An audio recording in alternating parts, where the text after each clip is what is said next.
question is whether growing up there was an expectation that I would go to college.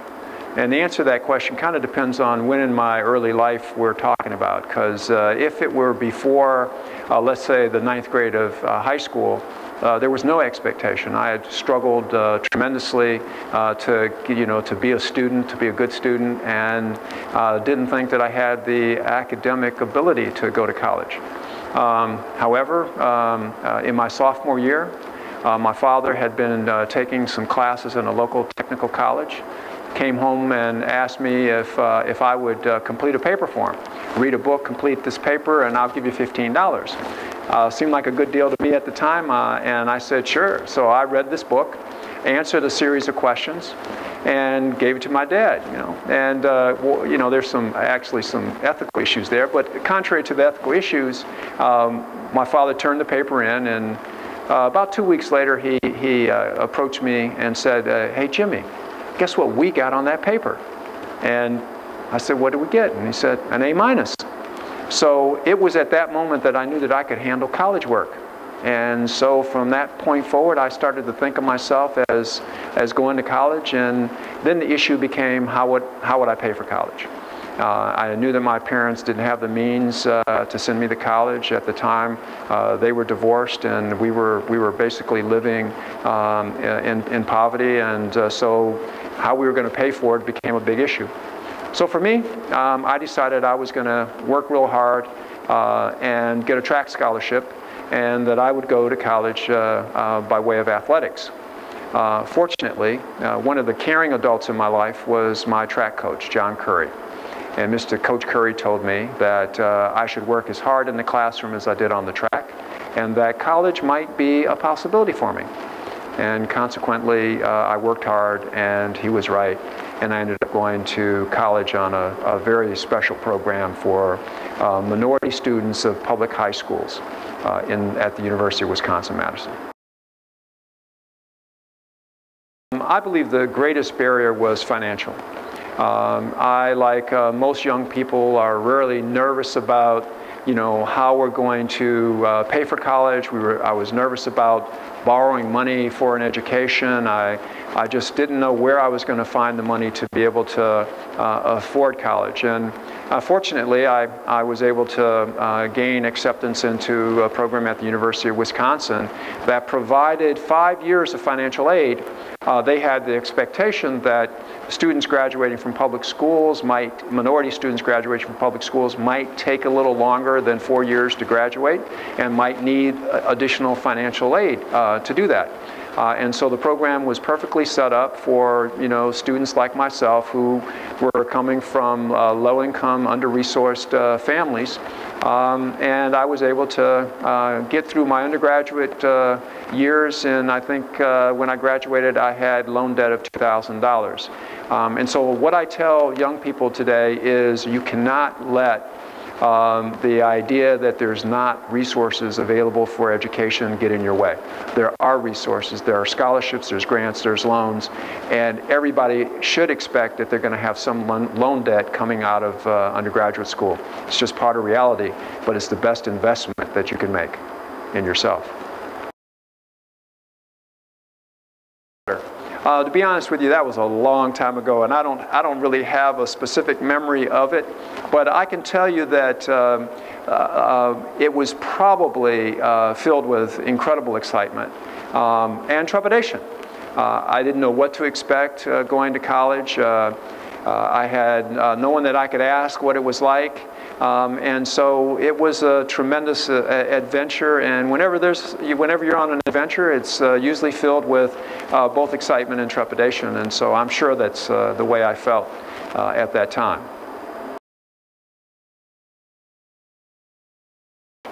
My parents were very excited for me. Neither of my parents had a sense of what it meant to be in a four-year academic institution. They hadn't experienced that. However, they knew that I was excited about furthering my education, and they knew that I had plans for my own life, and I wanted to do some things to make sure that other families didn't have to experience the things I experienced and suffer through some of the things that I suffered through.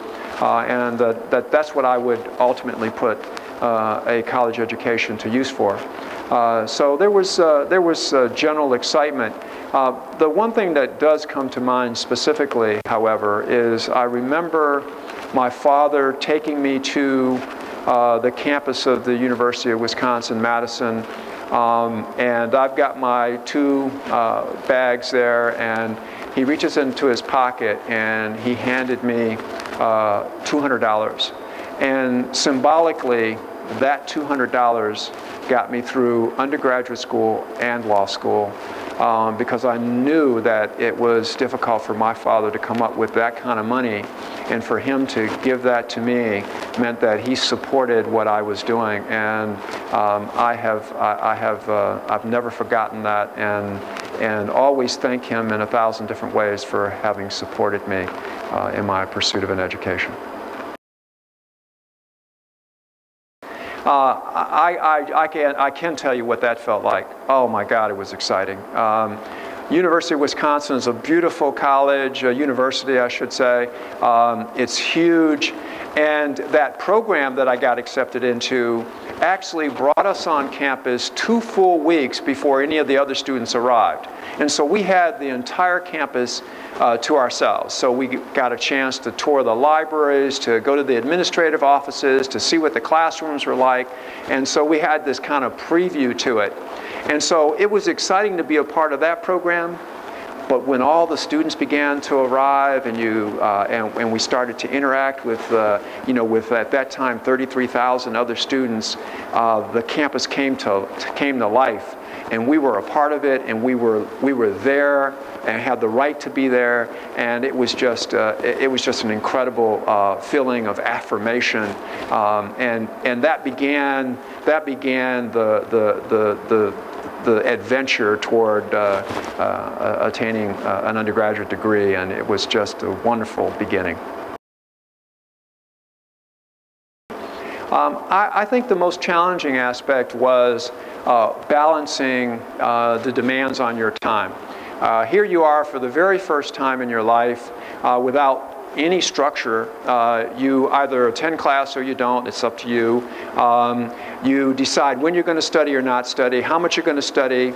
You decide whether you're going to participate in the social life of the campus or not. And so, and of course, as a college student, you want to do all of those things. You want to attend class regularly. You want to study properly. You want to partake in all the social life that's available. And so I found in the first few months of college that I had to spend a considerable amount of time planning out my life, planning out each day, each week, making sure that I was hitting the library and spending the time that I needed to spend in order to study and be prepared for class, and while at the same time trying to be a whole, complete person, trying to be that balanced development of mind, body, and spirit. And so we participated in that adventure early on as well. I can tell you that there were times when it was hard work, and I was a serious student. I wanted to not only did I want to learn the lessons, but I wanted to do well, because I had plans beyond undergraduate school, and for me to be successful in pursuing those plans, I needed to do really well in undergraduate school, and so my goal was to get the best GPA I could.